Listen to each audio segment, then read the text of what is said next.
Which players have had the best camp for the Dallas Cowboys so far? All that and more in this episode of the Locked On Cowboys podcast. You are Locked On Cowboys, your daily Dallas Cowboys podcast.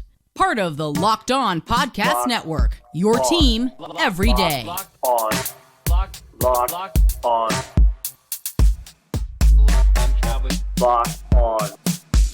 Cowboys.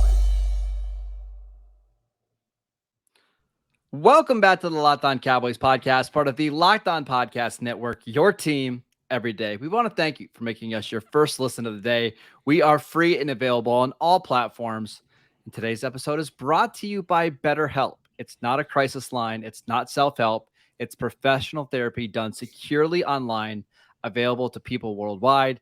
And they have a special offer for our listeners. Get 10% off your first month at betterhelp.com/lockedon. I am Marcus Mosher. You can follow me on Twitter at Marcus_Mosher. He is Landon McCool. Check him out on Twitter at McCoolBCB. Landon, how you doing today, sir? Good morning, afternoon, wherever you guys are listening to this. I'm excited. I'm still in Oxnard, but unfortunately, Dallas decided to have a rather boring walkthrough mock game practice today. Yeah. So there wasn't much to see at practice. So we thought we'd just kind of take this opportunity, regather ourselves and have a conversation about some of the folks that we have seen so far in practice. Yeah, I'm excited. Yeah, about 2 weeks into practice. Well, only a couple of padded practices in. There are a couple of players that have stood out so far that we haven't talked a bunch about. I want to get into it right away. Nahshon Wright. He did this a little bit last year as a rookie in camp, but it seems like he's starting to make a lot of plays on the football. What have you seen from the Cowboys' second-year cornerback? I just seen a higher level of consistency. I think, you saw it a lot last year. He was able to kind of step in and be a guy that, let's take ourselves back a year, right? This time last year, we weren't sure whether Nashon Wright was worthy of the third-round pick. We weren't sure that Nashon Wright was not only worthy of the third-round pick, like worthy of being drafted at all. A lot of people had him as a UDFA type of player.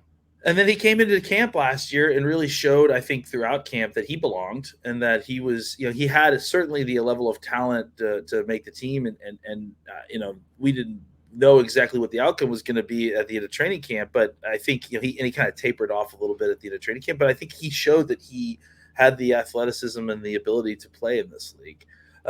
Fast forward a year later, he didn't get a ton of playing time last season, but he definitely got some special teams work. Mm-hmm. And I think that, what he's done is kind of parlayed that sort of work ethic that made him a standout at camp last year into a strong offseason. And I think what you've seen from him so far is that he looks a little bit smoother. He looks a little bit more comfortable back there. Looks more confident. That's the most important thing, right? Yeah. I think it feels like in the past when you would see someone like Turbin line up across from him, he would there would be a little bit of panic because that's exactly the kind of wrong person for him to be covering. But you see a lot more calmness now. He seems to be trusting his technique even further, and he's making plays on the ball. I think he had a really nice interception the other day on 11 on 11s, some pass deflections. I think he's had a really good camp so far, and I think we were kind of talking about players that have surprised us a little bit.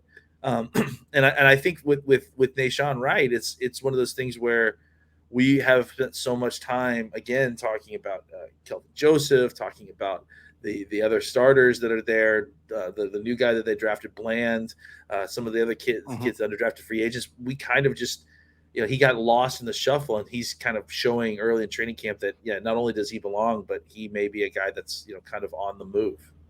Again, we're so early into camp that it's hard to make any big takeaways. But for you, has Nahshon Wright outperformed Kelvin Joseph so far?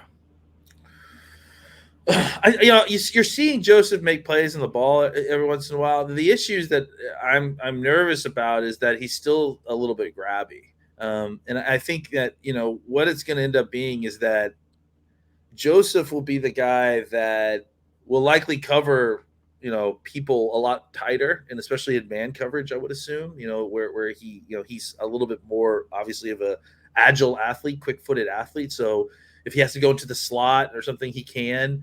But I think where Nashon Wright will struggle is just staying in phase with receivers that are kind of quicker than when he's not in kind of siloed coverage where he's working just back to the backwards in the field, like cover 3 or cover 1. If Yeah, he's like having you to wouldn't want him covering like an Emmanuel Sanders, like in his prime on the No. outside. Like that's not a good matchup for him. However, like if he's covering Mike Evans in week 1 on the outside, I know Evans is a far better player, but like covering Evans with some safety help, I think that's a better matchup for him.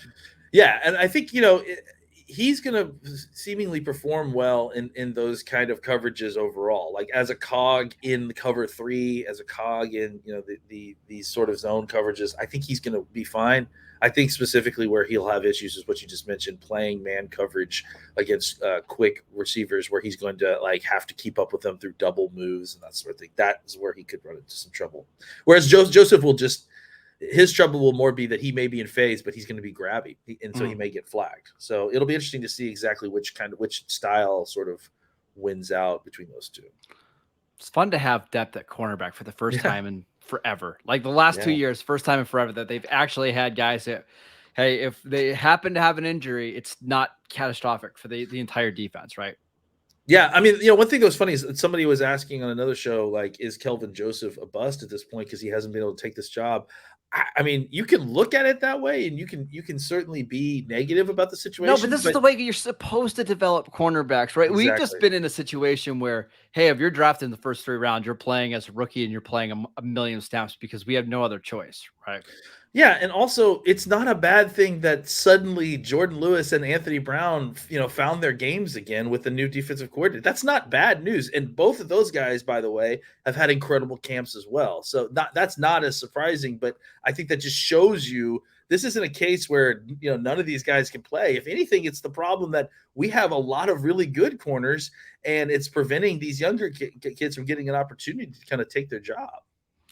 Today's episode is brought to you by Built Bar. They've got an absolutely fantastic new flavor out. It's cookie dough chunk puffs. It's a light and chewy texture, real cookie dough chunks. And of course, they are covered in 100% real chocolate. All the joys of eating cookie dough without the hassle of making it. Plus, it's healthy for you. Only 160 calories, 15 grams of protein, the absolute perfect snack, the perfect treat to take with you on a walk or to the golf course. Just make sure you have a good hiding spot somewhere in your house to keep them away from your significant other. Go to built.com, use promo code LOCK15 to get 15% off your next order. Use promo code LOCK15 to try out the new cookie dough chunk puff. All right, 3 other players that we want to talk about here, but the first one is Marquis Bell. Michael Gelkin from the Dallas Morning News had a tweet the other day that said, it's hard to create a 53-man roster and not have Marquis Bell on it. A lot of positive momentum for him so far. What have you seen from him in the 2 padded practices? Yeah, the padded practices kind of showed you a little bit of what Bell can do. I mean, he definitely has a nose for the football. I saw him, knife into the backfield for a tackle for a loss during one part of the drill.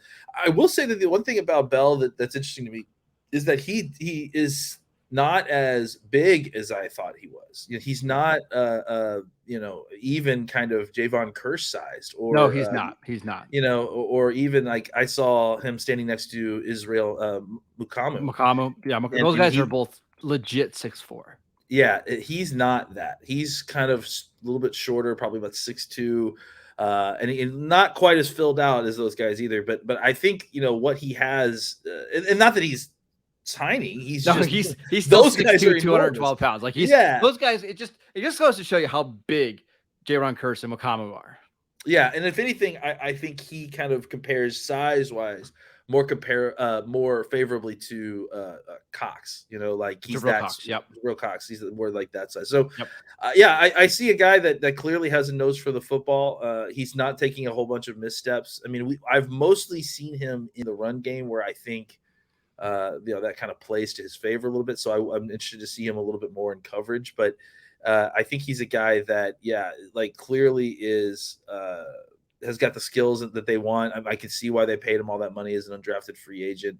I agree. I think he's going to be a valuable down roster piece for this team as a special teams player, as a backup safety, potentially backup linebacker. Kind of going back and forth, and maybe a specific special nickel linebacker or something like that. So I as an overhang defender, I think for all those roles he can fill very well. And you think about, we had a little injury scare with Jayron Kearse. Kind of, I think he fell on his ankle or something, or just twisted it underneath him. He was fine. I think he got it caught or something. Yeah. But for several moments while Twitter was fully melting down about it, the thought process is that, well, I mean, this is an opportunity for someone like Bell. And so I think that's kind of where his role is that now that they've kind of carved out these roles for guys like Kearse, it's about making sure that they have backups for those roles. And I think he's definitely someone that they would consider there. I think the top three of the depth chart is pretty settled, right? It's Jayron Kearse, it's Malik Hooker, it's Donovan Wilson. But after that, I mean, how many safeties are the Cowboys going to keep? 4, 5? They have Israel Makamu, who we liked last year coming out of South Carolina. They have Tyler Coyle, who played a little bit last year before getting hurt.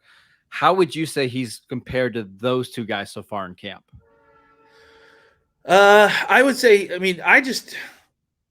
I love Makamu, but I have not seen him do really anything, and that's going back to training camps now. So I think he has a talent, and I'm waiting for that to show up. And I don't have doubts that it will, because he has ability, but he just hasn't made a ton of plays necessarily. It doesn't mean that he's playing poorly. He just not popping out. Well, we saw that in the preseason last year too. He didn't get beat a lot, but he's not really making plays in the football either. So he's a little bit of an enigma there. My thought process was that, maybe with another year, he can add that element to his game, because he's seeing things a little bit quicker. And again, it's very early. We're only 2 padded practices in, but haven't seen that as much. Coyle, I would say I probably noticed him as much as I noticed Bell, maybe a little bit less. I would say, just because, he's, every time I see him, doesn't he wear 31? Isn't he? Yeah, 31? it's weird. Because it always kind of, I'm like, who's 30? Oh, that's right. That's Tyler Coyle. So it's a little interesting to see him kind of make plays, and I do notice it because of his odd number. But I would say that Bell is probably, at least on par with those guys, if not, a tier above, as far as who's been noticed in training camp so far. Yeah, it's going to be quite the battle for that kind of force safety spot on the roster.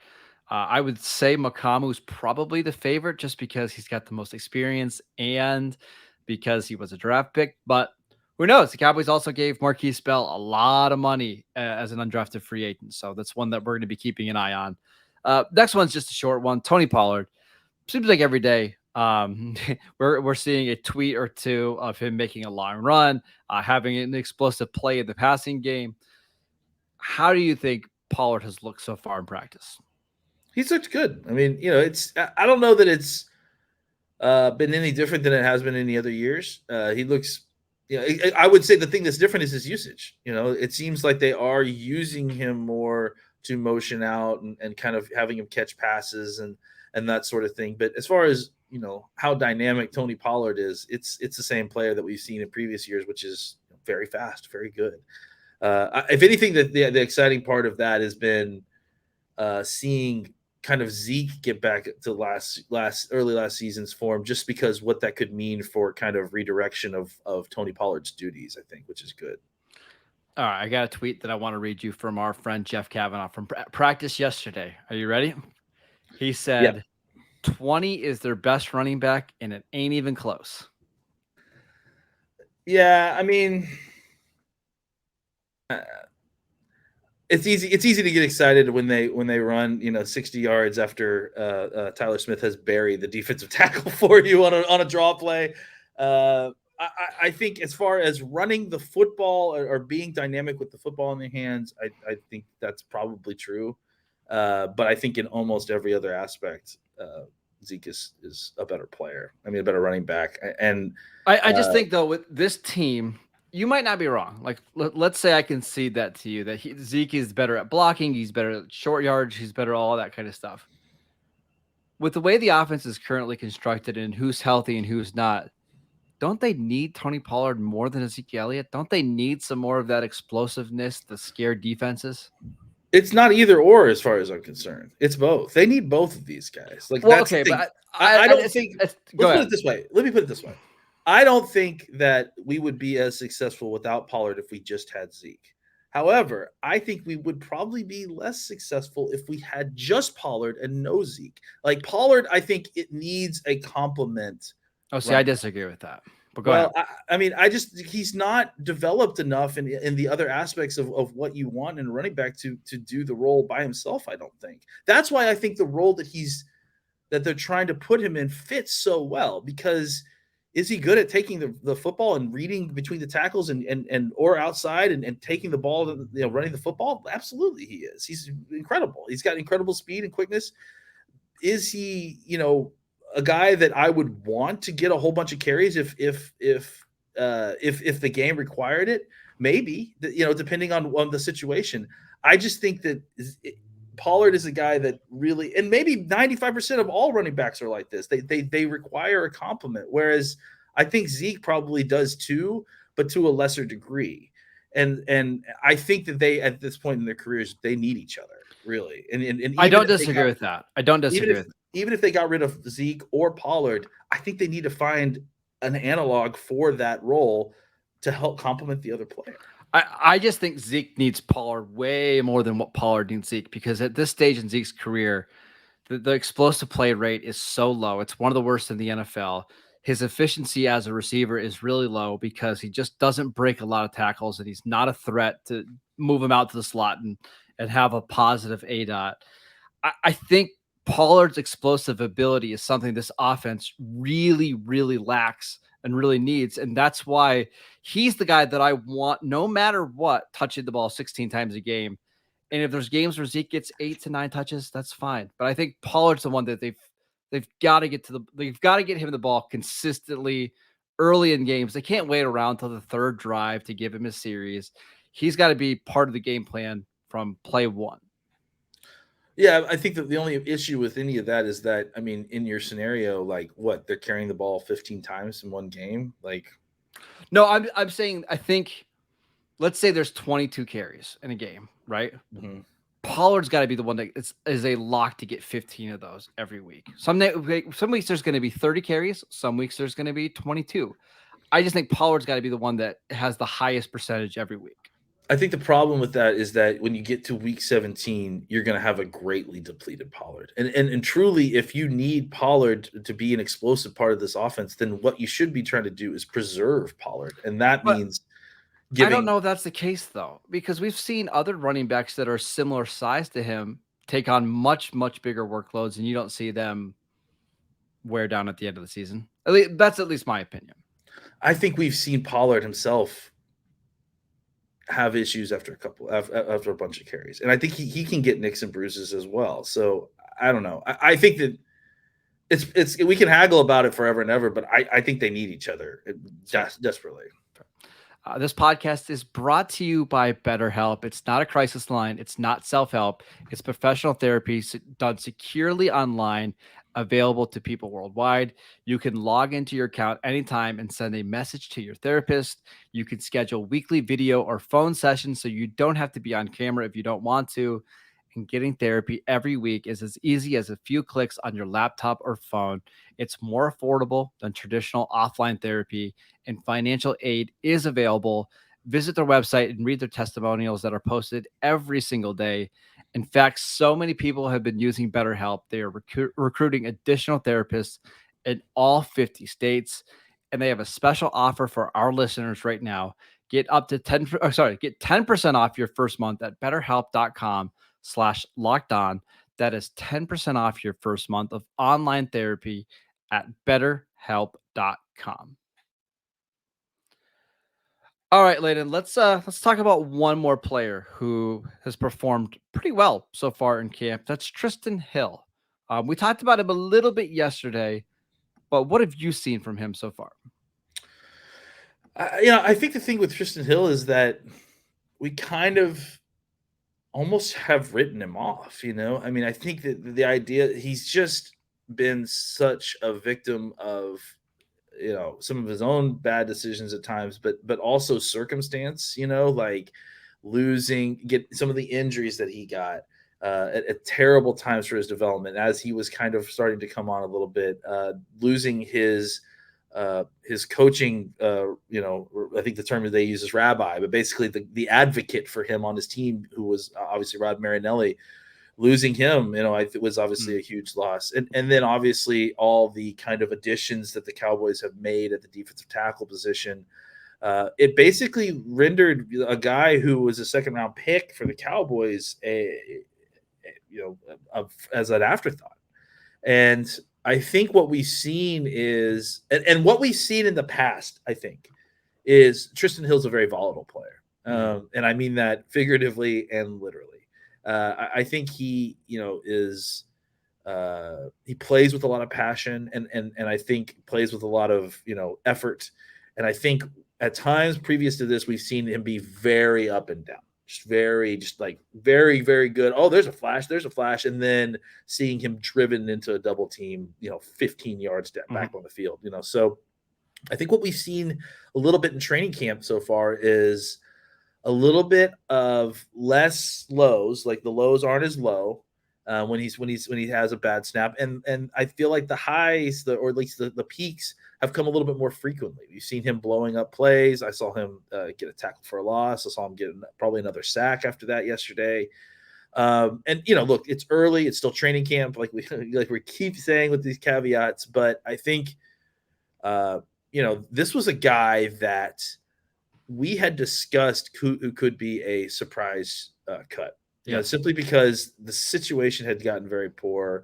He kept on getting opportunities, and unfortunately, like I said, whether bad luck or whatever, they kept on kind of being soured after a while. This is really his last shot, at least for the Cowboys. So it appears to me that he's at the very least taking advantage of that opportunity, and that's exciting, I think, to at least see that happening. Yeah, I mean, he's worked with the first team a lot. And while we don't overreact too much to who's taking first and second team reps, because the Cowboys do use a heavy rotation, the fact that he's in the rotation is at least newsworthy. Because as you mentioned, like, we were thinking he might be a cut, because you do have Osa Odigizua, Neville Gallimore, Carlos Watkins, who they brought back. They've drafted 2 nose tackles in back-to-back years. Like, it wasn't a lock at all that he made the roster, but I think Dan Quinn sees the tools that he has, because remember, he is one of the reasons why he was drafted in the second round is he's an incredible athlete at like 310 pounds. Like, his quickness and explosiveness is pretty rare. Maybe now that he's healthy, he's had a full off season, because that's important. Remember last year he was coming off the knee injury. That's right. Maybe things are finally starting to click for him. Yeah, I mean, I think it's not just like how they come out in 11-11, because as you mentioned, they definitely rotate their defensive tackles, but it's also the fact that, they do the drills, individual drills, like, whether it's, going around bags or just, doing moves, they do them kind of in order of depth chart too. And Tristan Hill and Odigizua are the 2 folks that are the kind of starting defensive tackles to go through those drills, with Gallimore coming behind him. So, and again, it's not, obviously, since it's Osa, it's not like a seniority thing, right? Because was a rookie last year. So I think it shows you that they have some expectation for Hill, and I think that, plus the remarks I think you heard Dan Quinn say a couple of days ago, really show you that maybe that they do have serious plans for him, and that he's not just going to be left by the wayside. If he can figure out a way to stay healthy and continue to develop, maybe you really have something in this interior defensive tackle rotation.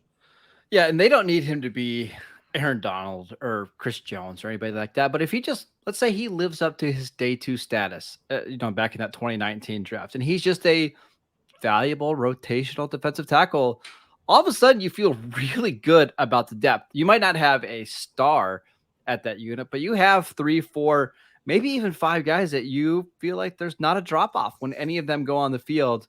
And I'm not sure how many teams have that kind of depth on the interior defensive line, Landon. Yeah, that's the thing, is the interior defensive line, especially interior defensive line pass rush is very hard to find. It's really, you might really have 3 of those guys, like 3 legitimate guys that can get after the quarterback. And I think it's, look, it's been a long time coming, frankly. I mean, they've spent a lot at the position. They've developed these guys. They've been playing these positions for a while now. I mean, Hill's, a fourth-year vet, right? I mean, at this point, and Yep. Gallimore's in year 2, I think, after year 3. He's in year 3. So, Osa's in year 2. I mean, they've I mean, invested a lot. They've got Chauncey Golson that's going to be playing in there year 2.